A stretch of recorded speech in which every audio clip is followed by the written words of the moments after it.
Hello and welcome to FarmSpace. I'm talking to Chris from the Merwe just outside Molimoli, and we spoke a little about his breeding plan, the way he looks at it, his line breeding, and especially how he believes we should go forward in planning our herds. So this one is really for each and everyone, young and old, and the experienced and the beginner. This is something you need to listen to better understand how you can improve your genetics in your herd, how you should look at it, and that make sure that you have a plan that will really make you profitable in the future. Come have a listen.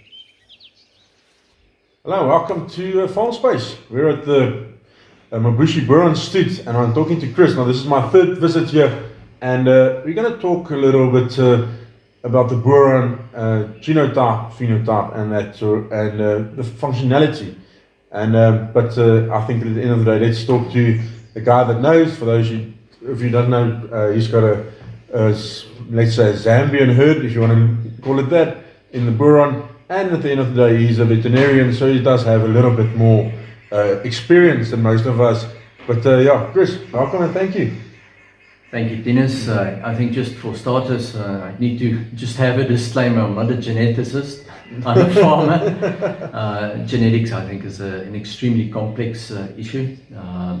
If you look at the number of genes in a mammal, and you look at how they express themselves, it's really a complex issue, and to try and simplify it, I think every now and then I run into a little bit of criticism from the guys that know a lot more. But from a farmer's perspective, I think it's important that we simplify it from time to time, just so that everybody try to understand at least where we're going.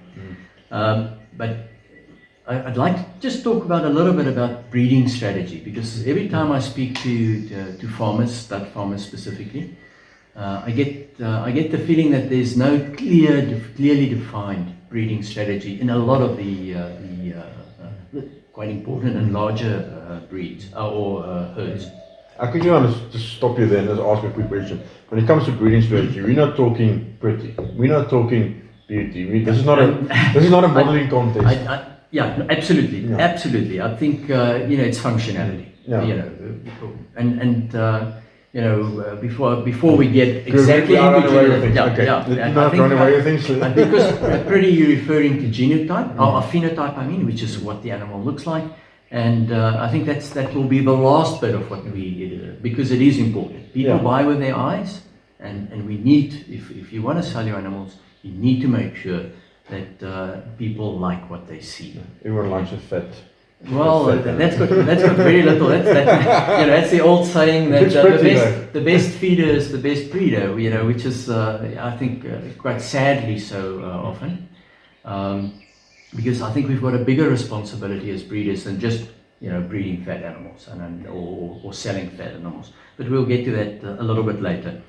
I'm very philosophical when it gets to breeding strategy, and I think we're going to maybe take a little bit longer than in our previous discussions on breeding strategy specifically.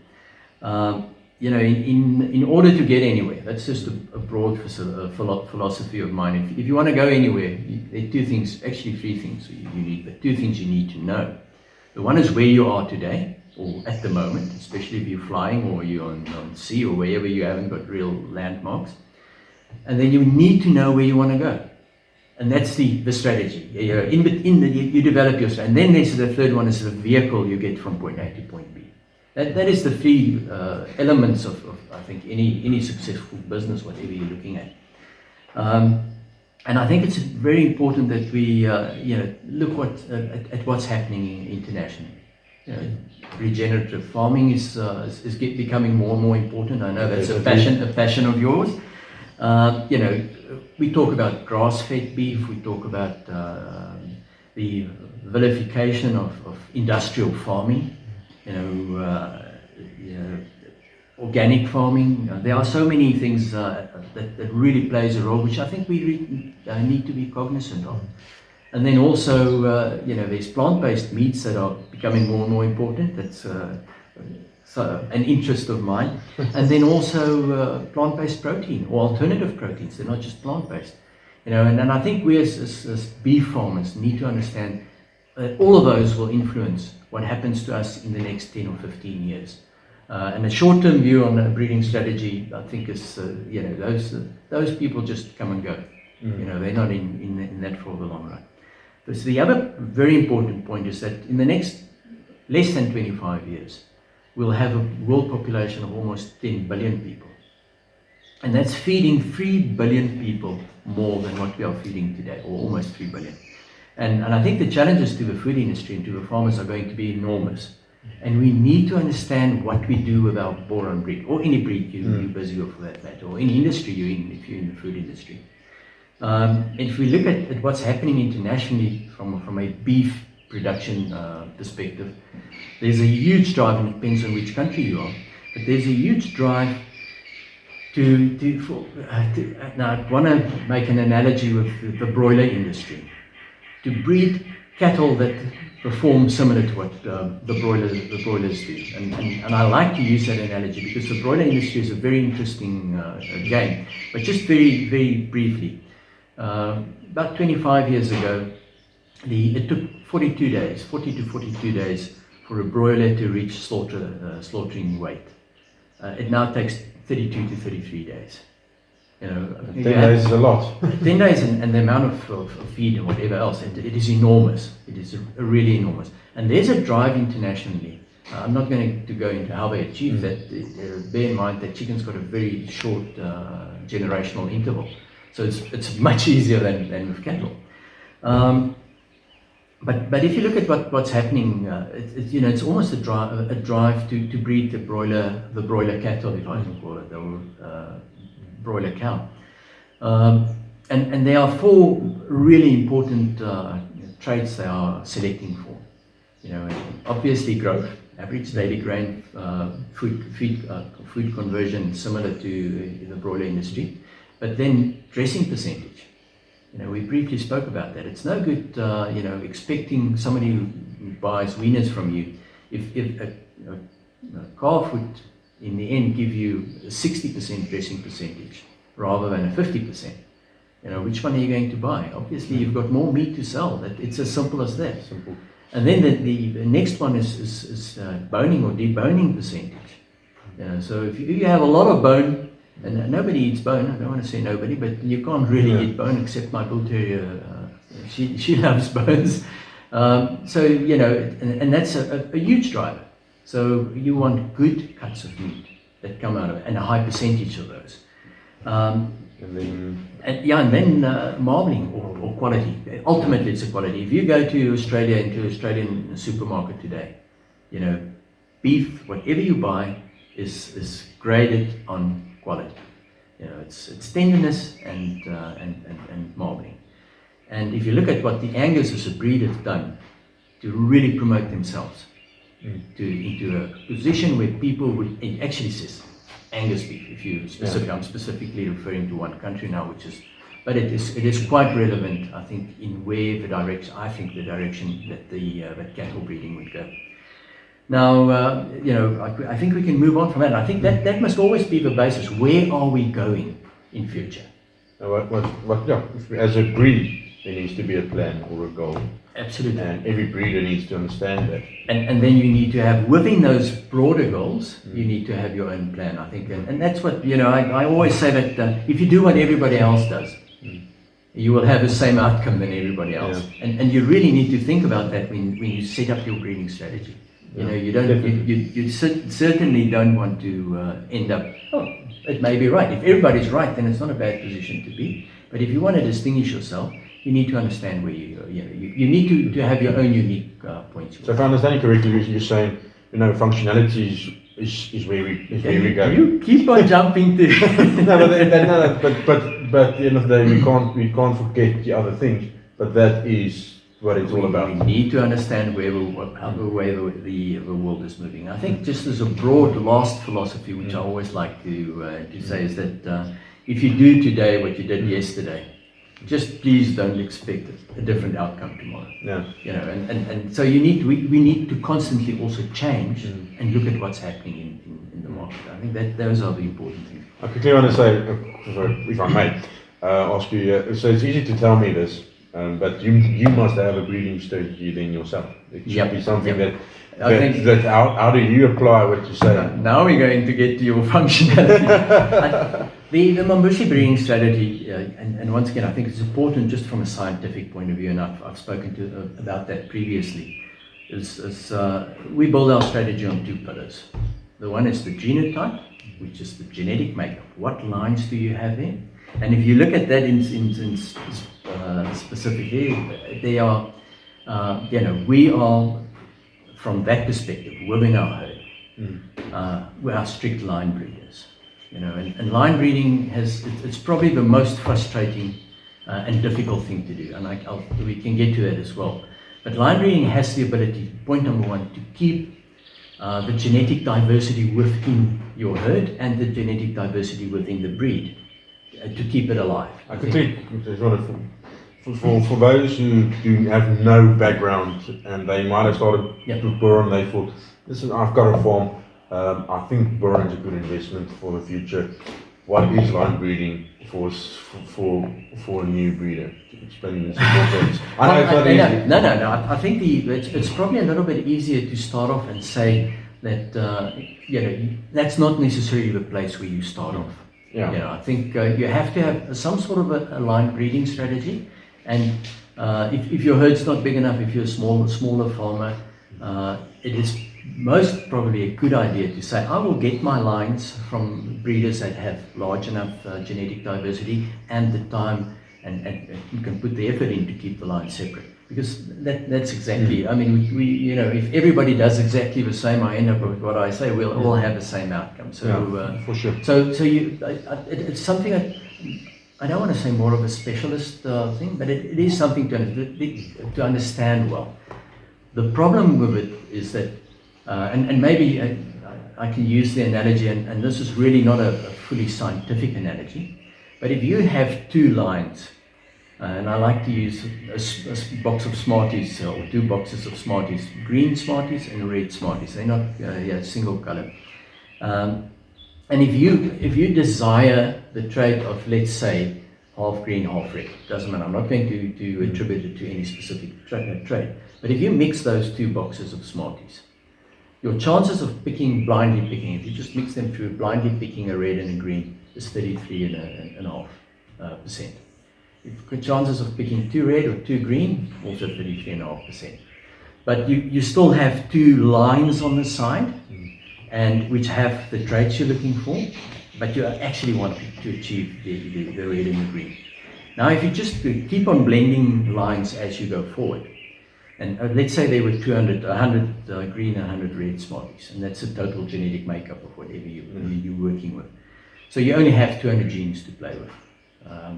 If you now have 10 different lines in there, so you have a green, a red, a blue, an orange, a pink, whatever you could carry on, and you mix those 10, 20 of each in that same bowl. You still want to get green and red. You want to pick a green and a red, it becomes almost impossible. You're getting down to 1.7%, if I remember correctly, chance of doing that. And I think that's exactly the challenges of line breeding. So line breeding does one thing. It kind of fixes good characteristics, good qualities, but the challenges, or the pitfall is that it often fixes the bad qualities. You know, so you really, it's really something. It's a very long-term strategy, and it's a very focused strategy. But you need to understand that if you just keep on mixing Smarties in a box, you eventually will end up where a lot of composite breeds end up. And I think we need to understand that it's important within our breed, which is a very unique pure breed that brings a lot of hybrid vigor to crossbreeding in four-weaner calves, that we need to understand that, don't just keep on throwing different colors of Smarties into a box, because ultimately you will end up. Now, if your end goal is to have a blend of 10 different colors and you're happy with it, then a natural breeding strategy from a genetic point of view. where most of us start, and I've specifically left that for last, is at the genotype. Our phenotype, sorry, I keep on that. And that's what they look like. You know, so I do understand. If I go what they look like, we're not talking color necessarily. No. We are all here, qualities, yeah. all qualities, whether they are tangible or whether you can see them. Or fast growth is also one of those. Phenotype, You know, so yeah, it's also phenotype. You know, you look at the calf and, well, this calf is 30 kilograms heavier than the other one at the same age. You can see the difference. So you know, so it's really what we ultimately look for. Now, you know, once again on the Mambushi side, I think first of all we have to say, and I'm not going to talk about that, is that functionally, just as a boron, it has to be a boron. Otherwise, you can't breed with it. It needs to be, you know, Needs to look like one. Yeah, and it can have it has to be a correct animal. You know, it has to have a straight face. It has to have good feet. You know, they're all the typical screening faults that are screened out. And, you know, just don't do yourself a disfavor in trying to breed with those animals. Just get rid of them. You know, bad temperament, just get rid of it. You know, as soon as you can. You know, as you grow older and you don't want to run anymore, that you know, you need to get rid of it. So I'm not talking about correct animals here. You know, that goes without saying. You need to breed with correct animals. Doesn't matter what you do, what type you breed with of animal, and that now we get to phenotype. What type of animal you breed, I think it's determined by the area you breed and, you know, what your ultimate goal is. But we need to clearly decide what are the functional qualities you're breeding for. You know, so if you keep on breeding for pretty animals, handsome bulls, you know, yes, it's definitely, because people buy over the eye, there's definitely a role for that to play. That's why we are stud breeders. Otherwise, we would have been commercial breeders. You know, you know, why do people breed dogs? Got a purpose. Well, you do have purpose here and there, you know, protection dogs or whatever, but it's generally because they are beautiful and you like the character or whatever else. So we need to understand that that's not why we breed cattle. Cattle must have an ultimate goal, and that ultimate goal is beef. Or if you're in beef, the beef industry, or milk if you're in the milk industry. So as far as the phenotype is concerned, we basically, I believe, that there's more than enough genetic diversity within our breed to look at more than one phenotype line. And I think that's maybe where we differ a little bit from other stud breeders, where you would typically get somebody that says, we want to breed this kind of look, you know, great top line, once again, which goes without saying, great width, which goes without saying, medium size or larger or smaller, depending on where you are. But it all becomes just one blend of look.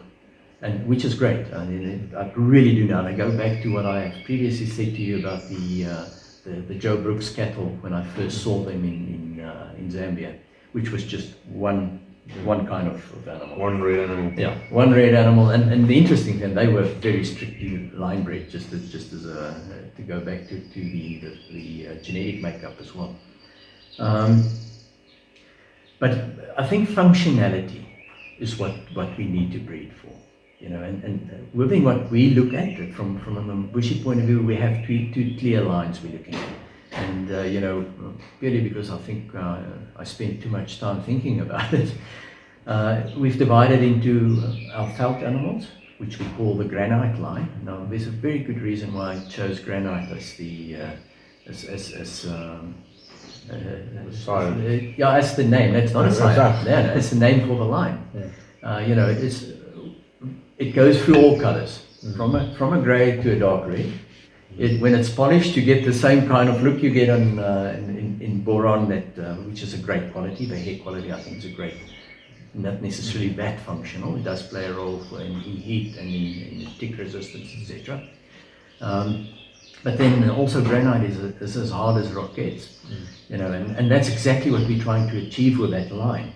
Yeah, so once again, if you do whatever breeding strategy you do, if you're up in a really high production area with great smutsvinger grass, and you farm with maize, and you have a lot of maize and silage or whatever available, you'll have a slightly different view, and the granite line may not specifically be what you're aiming for. You know, you may have a feedlot line for that matter that goes more into that direction. And I'm just trying to say, everybody needs to understand where he wants to go and how he's going to use it. Yeah. What's his end market? What's his market that he has in mind? Yeah, because we have one common end market, and that's meat. Yes. But under different conditions. And some people want one thing. Yeah. Are you backgrounding? If you look at strip grazer wants another animal. Absolutely. In Namibia, where they finish on 30 months off the field, they'll have a different kind of animal. So, but once again, we've got two lines within Mambushi. One is what we call our granite felt line, and the other one is what I call modern beef or future beef. And then I try to select the functional qualities, which I referred to earlier, which I see as the world trend, where we are going to look at, better growth, better dressing percentages, better boning percentages, and ultimately meat quality. Now, the interesting thing, if you look at the broiler industry, I referred to the broiler industry previously. If you look at the broiler industry and how the dramatic progress they had was because of the short breeding interval. And I think the big challenge for beef or for cattle in general has been, not all genes express themselves well. So, you have the genetic makeup, but you don't necessarily see it in the phenotype. And then you have to wait for years before you get there, And I think we must not underestimate the role of genomics going forward.